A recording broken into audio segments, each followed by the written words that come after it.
everyone, and welcome to Case Me a Christmas Card. Today I will be making a Christmas card based on this design from Rick Atkins Designs. This is my inspiration for casing a card, and basically with casing a card you use a card that you see as inspiration. I will not be making the exact same thing, but I will be using this as my inspiration to create a new card which is Christmas themed.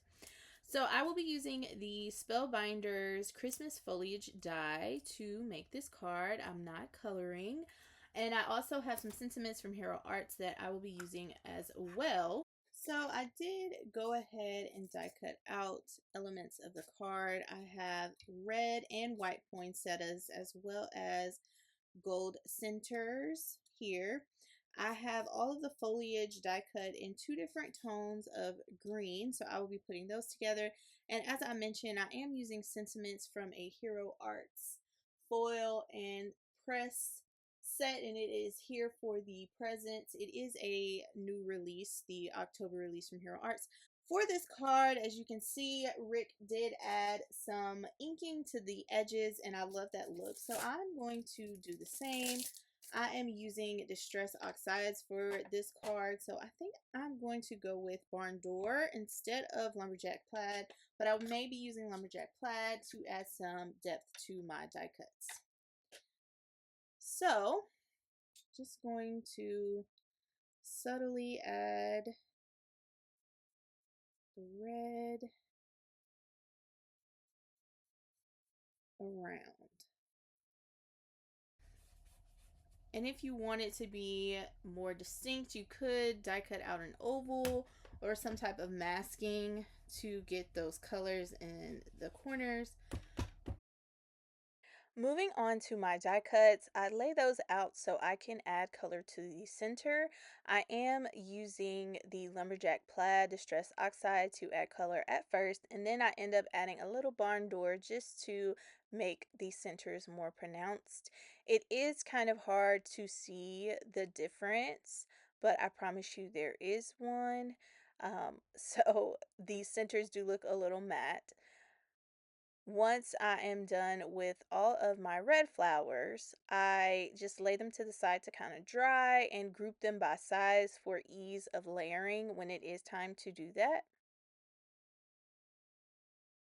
These flowers are cut from Poppy cardstock from Spellbinders. I did use a mix of both Spellbinders and Cardstock Warehouse cardstocks for the entire project. So if I do not mention specific colors, just check the description box down below and you should be able to see what cardstocks I used. For the leaves, I did die cut those out of two different greens because there are dyes that add a shadowing layer or like depth to the leaves, so I cut all of that out. I began by cutting at least two of each die, and for the larger or longer leaves, those are two to a die. So one die cuts two of those. I do end up having some extra at the end, but I rather have too much than not enough and have to pause in the middle of my project and create more. So here I start adding on the darker shades to some of these leaves, and I was fumbling around. I did not match these shapes correctly. So a sand eraser definitely came in handy when doing this. So if you do not have one, it's definitely something you should consider buying because it helps remove that glue residue off of your die cuts if you make mistakes like I did. The die cutting for this card is definitely the most tedious part. I did choose not to ink up all of the different leaves and layers just because I had two different cardstocks that I was using that would add a little depth already. Once I was done with all of the leaves, I went on to add the little buds to these stems.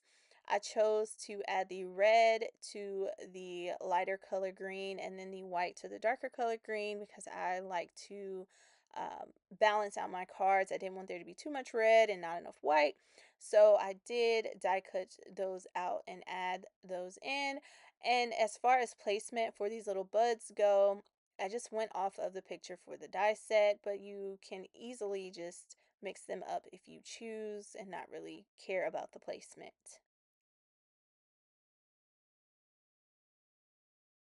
You may notice a little discoloration on the back of some of these white petals, and that's because I use scraps. I do not like to throw away large pieces of scraps, and if I can die cut from them, I do. I try to organize my scraps by brand so I know what set of colors I'm truly working with. So that is what's happening here.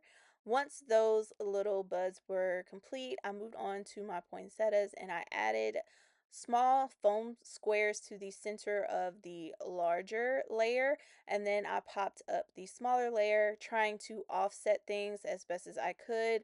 I did not want one side of the poinsettia to seem heavy, so I made sure that I rotated the leaves so that all of the larger leaves are not on one side of the shape. And then I went in with my wet glue and added in the gold centers that I die cut, and that is die cut from some Spellbinders satin gold cardstock. I was going to use the berries, but then I decided I don't think I really need them. And if I do, I'll grab them since I die cut them out. But now it's time to put the card together. So I'm just adding in pieces and kind of laying things out so I can make sure that my card is balanced, because there was that symmetry of like opposing corners with the flower clusters that Rick had, and I will post that here so you can just get an idea of what I am working with. So I just went in and kind of laid things out, played with placement yet again before I began gluing things down. I do love making sure that the things that I added dimension to pop, that those items are on top, so those poinsettias will be in the forefront, and then I'm just sticking things in behind there.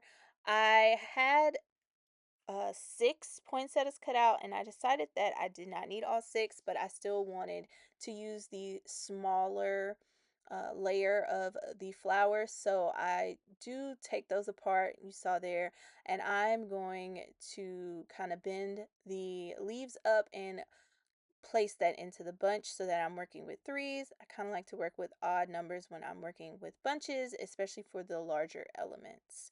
So that is what I've done at the top, and then I'm going to replicate the same with the bottom, just trying to ensure that I don't have too much overhang, but like I don't mind the overhang, but I just want to make sure most of the elements are actually on the card. I am not going to add any gems as Rick did, because I feel like the dimension from the flowers and then the gold in the centers is enough of a pop to the card, as well as enough texture.